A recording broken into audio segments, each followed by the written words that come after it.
Des dizaines de personnes en attente, pour la plupart des nouveaux chômeurs venus faire leur demande d'assurance-emploi pour la première fois. La crise oblige. Hier, j'ai fait quasiment 2 heures d'attente hier. Puis c'était vraiment long, puis je me suis fait revirer de bord. J'étais ici ce matin depuis 7 heures le matin. Je les appelle, mais je suis pas capable d'avoir la ligne. Fait que là, je suis obligé de me présenter pour lui parler. Mon emploi, il a comme un petit peu fermé, là.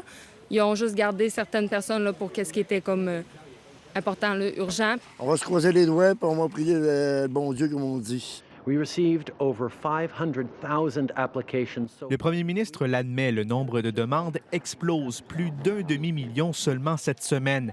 C'est presque 20 fois plus qu'au même moment l'an dernier. Il y a différentes options au niveau du chômage qu'on est en train de regarder. Est-ce qu'il y a une possibilité de mettre des employés sur le chômage 2 jours par semaine, puis de garder des employés à temps partiel? C'est toutes des options qu'on regarde en ce moment. Sur le terrain, la réalité frappe de plein fouet. Ici, sur l'avenue Maguire, l'arrivée du printemps est bien triste.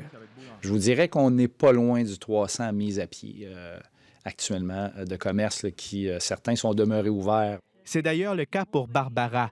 Une de ses employées doit se tourner vers l'assurance-emploi.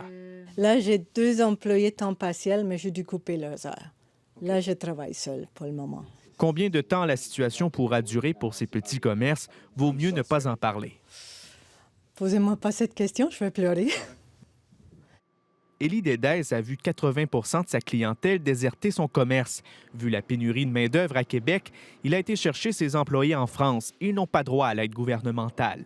Et on ne veut licencier personne. Donc c'est pour ça qu'on essaye toutes les avenues possibles et imaginables. Je vais taper dans mes réserves personnelles. Donc financièrement, je vais être capable de tenir, s'il le faut, jusqu'en septembre. Là. Si la crise dure plus de 2 mois, la moitié des commerces de l'avenue Maguire pourraient devoir fermer boutique pour de bon.